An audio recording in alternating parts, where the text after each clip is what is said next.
کہ تزکیے کی اہمیت کیا ہے، تزکیہ کیوں ضروری ہے، تزکیہ کسے کہتے ہیں۔ تزکیے کے معنی ہیں صاف ستھرا۔ قرآن مجید میں بھی آیا ہے قد افلح من تزکا وذکر اسم ربہ فصلی، جو شخص صاف ستھرا ہوا وہ فلاح پا گیا اور اللہ کا ذکر کیا اور نماز پڑھی۔ یہ تزکیہ کیا ہے، یہ صاف ستھرا ہونا کیا ہے؟ قرآن کی زبان میں اس کو تزکیہ کہتے ہیں اور حدیث کی زبان میں اس کو احسان کہتے ہیں۔ اس کا مفہوم سمجھنے کے لیے، اس کی اہمیت اجاگر کرنے کے لیے، آپ کو سمجھانے کے لیے پہلے ہمیں اس فلاح کا مفہوم سمجھنا پڑے گا۔ فلاح کے معنی عام زبان میں کامیابی ہیں۔ کامیابی کسے کہتے ہیں؟ جو بندہ اپنا مقصد پا لے وہ کامیاب ہے، اور اس دنیا میں مقاصد کا اختلاف ہے۔ میرا مقصد اور ہے، آپ کا مقصد اور ہے، اور پوری انسانیت میں ہر انسان کا مقصد اور ہے۔ آپ یہاں جامعہ فرقانیہ میں داخل ہوئے ہیں، کوئی دور حدیث کر رہا ہے، اس کا مقصد علماء مولوی بننا ہے۔ کوئی تجوید کر رہا ہے، اس کا مقصد قاری بننا ہے۔ کوئی حفظ کر رہا ہے، وہ اس کا مقصد حافظ قرآن بننا ہے۔ اور اس طرح ایک میڈیکل کا اسٹوڈنٹ ہے، اس کا مقصد ہے کہ میں ڈاکٹر بن جاؤں۔ ایک تاجر ہے، اس کا مقصد ہے کہ میں تجارت کروں، میرا بینک بیلنس بن جائے۔ ایک سیاستدان ہے، اس کا مقصد ہے کہ میں MLA بنوں، اس کے بعد ملک کا وزیر اعظم بن جاؤں۔ عرض کرنے کا مقصد ہے کہ مقاصد میں اختلاف ہے، لیکن کچھ انسانیت کے مقاصد متفقہ ہیں جس پہ کوئی اختلاف نہیں۔ اس میں عالم اور جہل کی بحث نہیں، اس میں مسلمان اور کافر کی بحث نہیں، اس میں مرد اور عورت کی بحث نہیں۔ انسان ہو، عقل سلیم رکھتا ہو، پاگل نہ ہو، اس کے 4 متفقہ مقاصد ہیں انسانیت کے۔ پہلا متفقہ مقصد کہ ہر انسان، میں اور آپ، چاہتے ہیں کہ ہم تندرست رہیں، صحت مند رہیں، بیمار کبھی نہ ہوں۔ اور ہر انسان کی یہ خواہش ہوتی ہے، وہ مرد ہو، عورت ہو، عالم ہو، جاہل ہو، مسلمان ہو، کافر ہو، ہر انسان کہتا ہے کہ میں بیمار نہ ہوں۔ مشکوٰۃ شریف کی کتاب الرقاق میں یہ روایت ہے کہ جب آخرت میں اللہ تعالیٰ اپنی نعمتیں جتوائیں گے تو سب سے پہلے یہ نعمت انسان کو یاد دلائیں گے کہ میں نے تمہیں بدنی صحت عطا نہیں فرمائی تھی، اتنی بڑی نعمت ہے یہ صحت۔ تو ہر انسان ہمیشہ صحت مند نہیں رہ سکتا، اس نے بیمار ہونا ہے۔ اس سب انسانوں کا اتفاق ہے کہ صحت ایک نعمت ہے۔ اور دوسرا جو متفقہ مقصد ہے کہ ہر انسان جوان رہنا چاہتا ہے۔ وہ کہتا ہے میرے پاس جوانی رہے، بڑھاپا نہ آئے۔ وہ اپنی جوانی کو بحال کرنے کے لیے ڈاکٹرز کے پاس جائے گا، وٹامنس کھائے گا، حکیموں کے پاس جائے گا، کشتے کھائے گا، بیوٹی پارلر جائے گا، کسی طرح میری جوانی برقرار رہے۔ لیکن جوانی تو برقرار نہیں رہ سکتی، بڑھاپا تو آنا ہے، یہ حقیقت ہے۔ تیسرا جو متفقہ مقصد ہے وہ یہ ہے کہ ہر انسان چاہتا ہے کہ میں زندہ رہوں، مجھے موت کبھی نہ آئے۔ تمام انسانیت یہی چاہتی ہے کہ میں زندہ رہوں، لیکن حقیقت ہے موت نے آنا ہے۔ چوتھا متفقہ مقصد یہ ہے کہ ہم سب کی، تمام انسانیت کی یہ خواہش ہوتی ہے کہ میری اپنی خواہش، آپ کی خواہش یہ ہوتی ہے کہ ہماری ہر خواہش، ہر تمنا پوری ہو۔ بعض اوقات اللہ تعالیٰ کچھ خواہشات پوری فرما دیتے ہیں، لیکن اکثر و بیشتر انسان کی خواہشات پوری نہیں ہوتی۔ آپ یہ سوچ رہے ہوں گے کہ اگر یہ مقاصد پورے ہی نہیں ہو سکتے تو اللہ تعالیٰ نے انسان کے دماغ میں، دل میں ان کی خواہش ڈالی کیوں، اس کی تڑپ ڈالی کیوں؟ انسان کو تڑپانا مقصود تھا؟ نہیں، انسان کو تڑپانا مقصود نہیں تھا۔ یہ مقاصد ہم حاصل کر سکتے ہیں، لیکن کس طرح؟ جس طرح اللہ تعالیٰ نے بتایا ہے، نبی کریم صلی اللہ علیہ وسلم نے بتایا ہے، اگر اس طریقے پہ چلیں گے تو ہم یہ مقاصد حاصل کر سکتے ہیں۔ جو یہ میں نے مقاصد آپ کے سامنے بیان کیے ہیں، یہ 4 باتیں ایک حدیث مبارکہ میں مذکور ہیں۔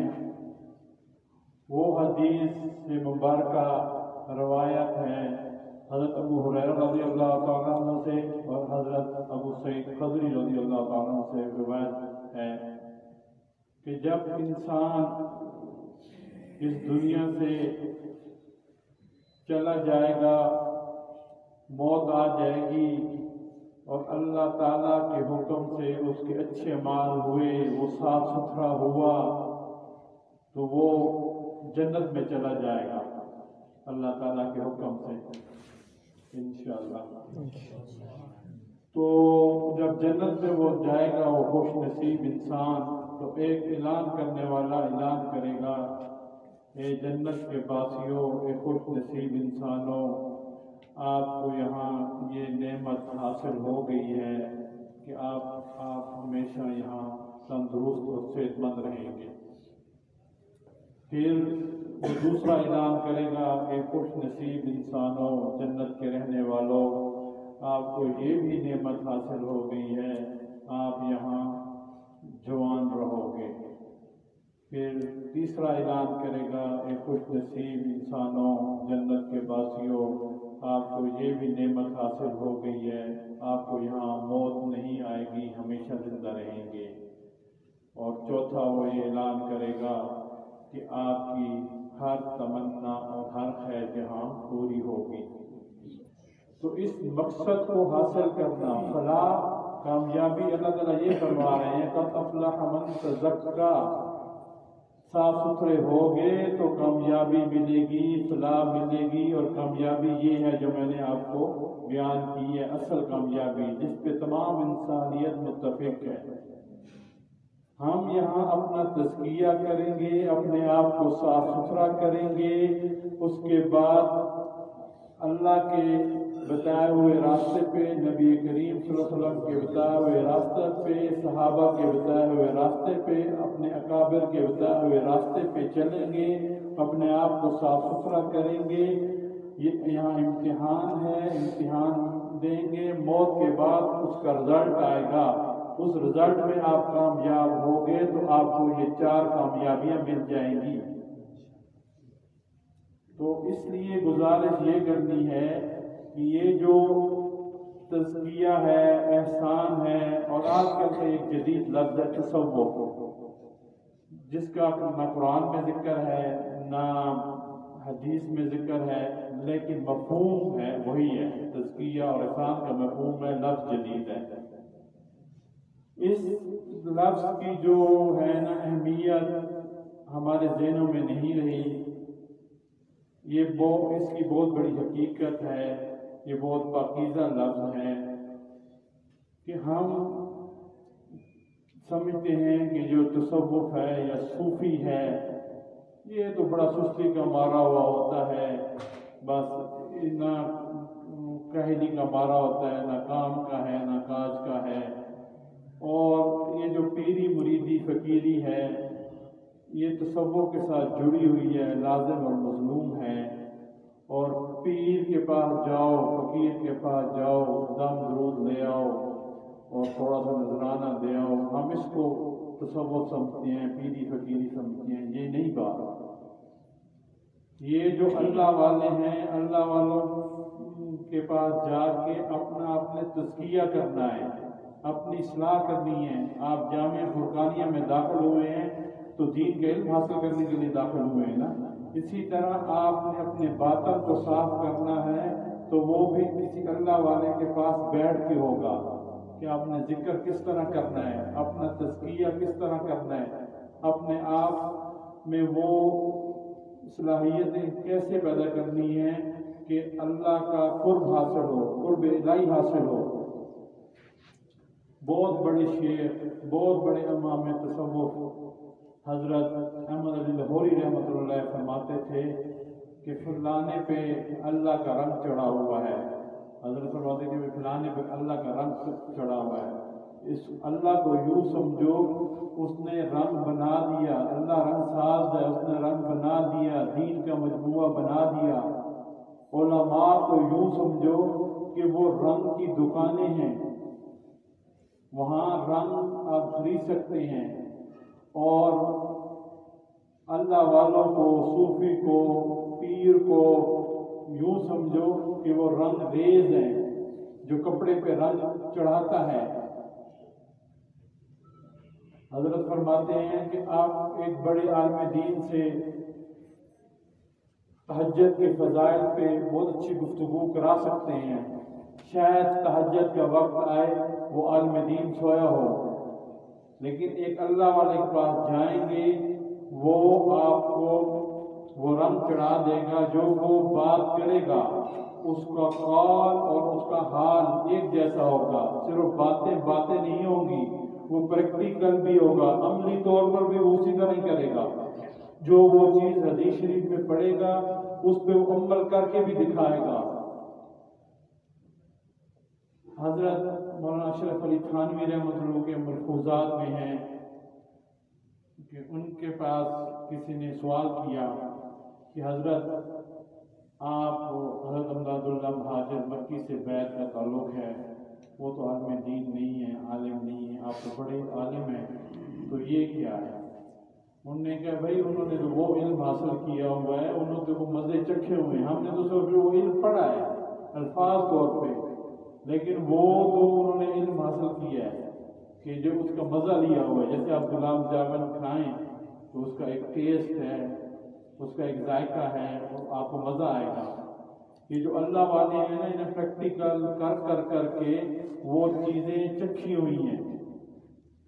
آپ اتنے بڑے حضرت مولانا اشرف علی تھانوی رحمۃ اللہ، دارالعلوم دیوبند کے بانی حضرت قاسم نانوتوی رحمۃ اللہ، حضرت امداد اللہ مہاجر مکی رحمۃ اللہ کے پاس کیوں جاتے تھے؟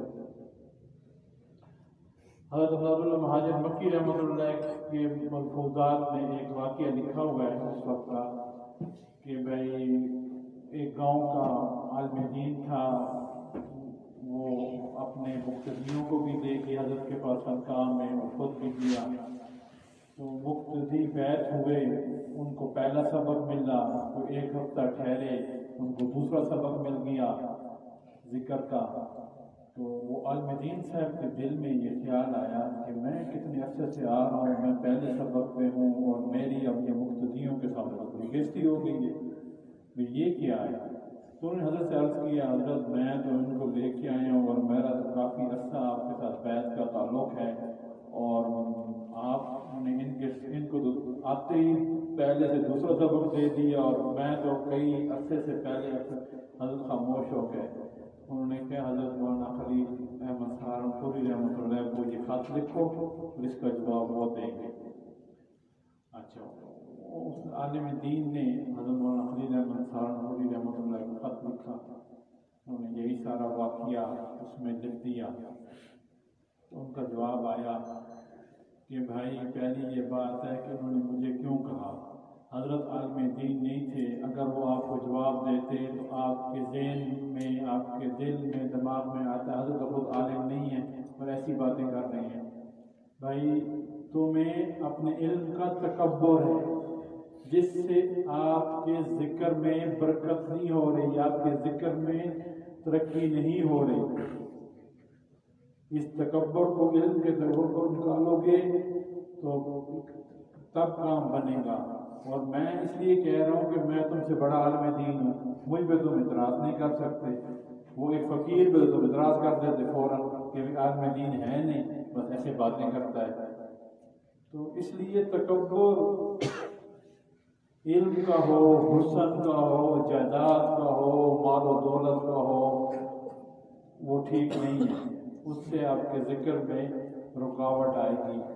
میری یہی چند گزارشات ہیں کہ آپ علم دین حاصل کر رہے ہیں، اس سے فراغت کے بعد یا ابھی جہاں آپ کا دل چاہے، جہاں بھی آپ کا دل مطمئن ہو، جس اپنا ایک شیخ پکڑیں، ایک اللہ والے کی صحبت میں بیٹھیں، جہاں آپ کا دل مطمئن ہو۔ ضروری نہیں ہے پورا پاکستان بھرا پڑا ہے علماء سے اور پیروں سے، جہاں آپ کا دل مطمئن ہو وہاں جائیں اور اپنے تزکیہ کریں، اللہ والوں کی صحبت میں بیٹھیں۔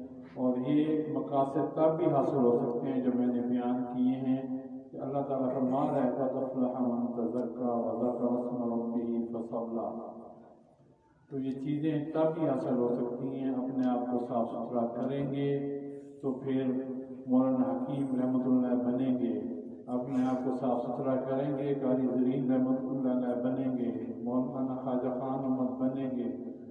یہ سب صاف ستھرے ہوئے ہیں تو یہ بنے ہیں۔ خواجہ خان احمد اس طرح تو وہ بھی آپ کی طرح طالب علم تھے، اللہ والوں کے پاس ٹائم لگایا ہے تو یہ ہوا ہے۔ مفتی محمود رحمۃ اللہ علیہ نے اللہ والوں کے پاس ٹائم لگایا ہے تو وہ بھی ان کو سلسلہ نقشبندیہ کی اجازت تھی، ان کے پاس خلافت تھی، صرف وہ مولوی نہیں تھے، وہ صوفی بھی تھے۔ اور آپ تاریخ اٹھا کے دیکھ لیں، ہمارا ایک دور جو مسلمانوں کا حضرت مجدد الثانی رحمۃ اللہ کا دور ہے، اور حضرت مجدد الثانی کے بارے میں آپ کیا جانتے ہیں؟ آپ طالب علم بیٹھے ہیں، اس میں کیا جانتے ہیں؟ کچھ نہیں جانتے ہوں گے نا کہ وہ ایک پیر تھا یا فقیر تھا، اللہ کرانے والا نہیں۔ وہ حضرت نے جو کام کیا انہوں نے اللہ بھی سکھایا، اور رافضیت اور شیعت کے خلاف جتنا حضرت کا کام ہے کسی کا کام نہیں ہے۔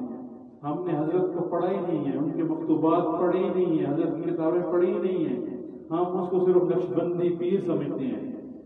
اور آج کل ان پہ بریلویوں نے قبضہ کر لیا، وہ ہیں ہمارے، بریلویوں نے قبضہ کر لیا ہے، وہ ہر نام میں حضرت الثانی کو شامل کرتے ہیں، ہمیں ان کی تاریخ کا پتہ ہی نہیں ہے۔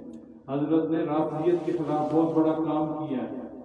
اس وقت کی سپر پاور اکبر، اس وقت کی سپر پاور کی بادشاہ تھا مغل بادشاہ، اس کے مقابلے میں حضرت کھڑے ہوئے، اور یہ تصوف میں جو بدعات کو ختم کیا ہے اور صحیح تصوف کو روشنا کرایا ہے وہ حضرت الثانی کا دور ہے۔ آپ حضرت کی کتاب کو پڑھیں، حضرت کے مکتوبات کو پڑھیں، آپ حضرت کی سیرت کو پڑھیں، آپ کو پتہ چلا جائے گا وہ صرف صوفی نہیں تھے، انہوں نے رافضیت کے خلاف بھی کام کیا، اور جو دین الہی تھا اکبر کا اس کے خلاف بھی کھڑے ہوئے اور کلمہ حق بیان کیا، اور تصوف میں جو بدعات تھی جو تھی ان کو بھی، اور آج ہم نے ان کو سپورٹ کر دیا ہے بریلویوں کو، ہم نام بھی لینا ان کے ساتھ، ہم خود سلسلہ نقشبندیہ مجدیہ کیا، ہمارا تعلق انہی سے جا کے ملتا ہے سلسلے کا، لیکن ہمیں پتہ ہی نہیں ہے۔ اسی طرح سبز پگڑی ہے، وہ دارالعلوم دیوبند کی دستار فضیلت ہے، آج ہم نے پہننی چھوڑ دی ہے۔ آج بھی دارالعلوم کا جو بچہ وہاں فاروق تحصیل ہوتا ہے سبز پگڑی پہنتا ہے، اور ہم نے وہ پڑھنے چھوڑ دی ہے۔ سنت تو وہ نہیں ہے، سنت تو کالی اور وائٹ ہے، سفید ہے، لیکن ہمارے اکابر کی ایک نشانی ہے، تو ہم نے بھی اس کو دوسروں کے گرد سپرد کر دی ہے، یہ کیا کہ جی وہ پہنتے ہیں ہم نہیں پہنیں گے، اور پھر چلو نہیں پہننی ہے، چلو آپ کا دل نہیں کرتا، لیکن اس پہ نام نہ رکھیں، مختلف ناموں سے پکارتے ہیں، یہ بہت بری بات ہے۔ آپ کو میں یہ باتیں اس لیے کر رہا ہوں، آپ طالب علمی کے دور میں ہیں تو ان باتوں کا خاص خیال رکھیں۔ ہمارے اکابر نے اس طرح نہیں محنت کی، انہوں نے اور پھر دوسرا دور آ جاتا ہے حضرت شاہ محدث دہلوی حضرت شاہ ولی اللہ محدث دہلوی رحمۃ اللہ کا، اور پھر تیسرا دور علماء دیوبند کا آتا ہے جو آج کل چل رہا ہے، ابھی تک علماء دیوبند کے دور چل رہا ہے۔ تو آپ اپنی تاریخ پڑھیں، اپنے اساتذہ کے مشورے سے تاریخ کی کتابیں پڑھیں، اپنے اکابر کی کتابیں پڑھیں، مطالعہ کریں کہ انہوں نے کتنی جد و جہد کی۔ بابا جی رحمۃ اللہ فرماتے تھے کہ اگر اس ملک کے پاکستان میں اگر آپ کو اسلامی نظام چاہتے ہو، اسلامی شکوں کا تحفظ چاہتے ہو، ختم نبوت کی شکوں کا تحفظ چاہتے ہو، صحابہ کرام کی حرمت کا تحفظ چاہتے ہو، تبلیغ کا تحفظ چاہتے ہو، اسلام پاکستان کی اسلامی شناخت کا تحفظ چاہتے ہو،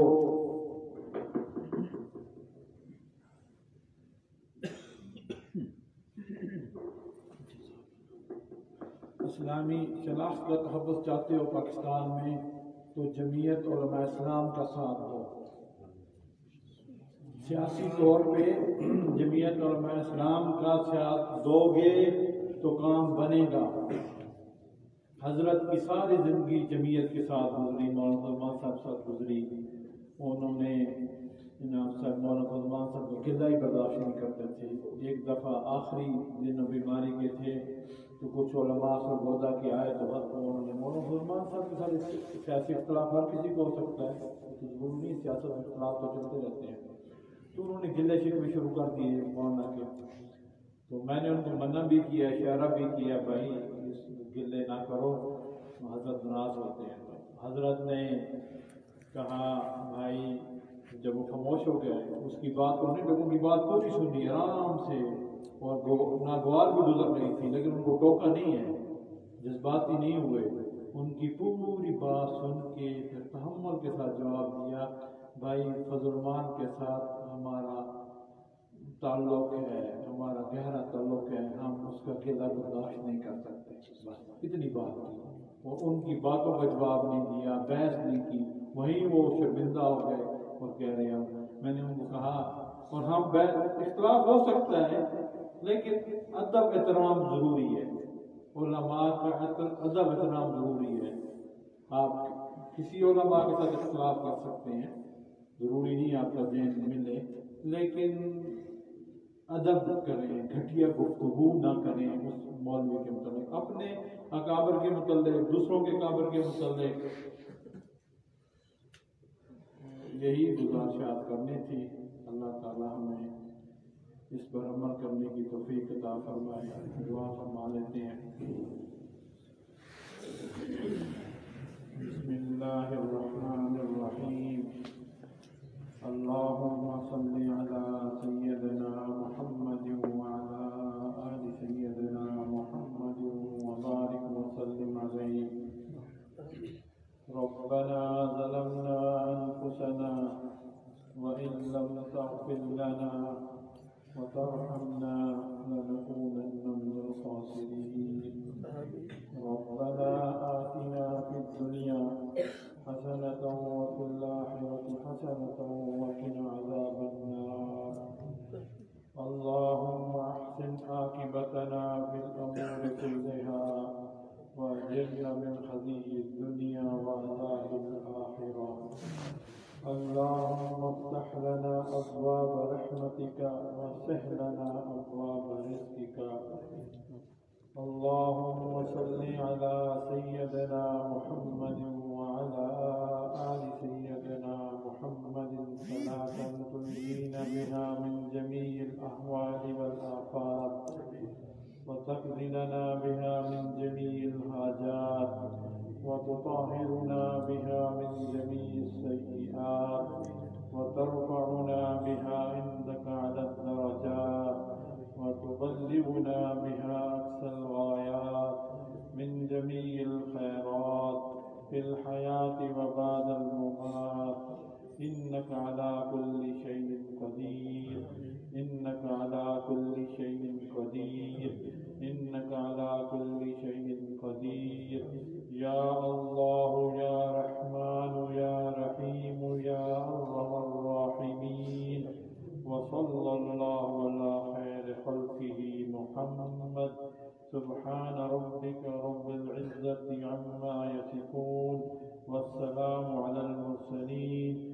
والحمد لله رب العالمين.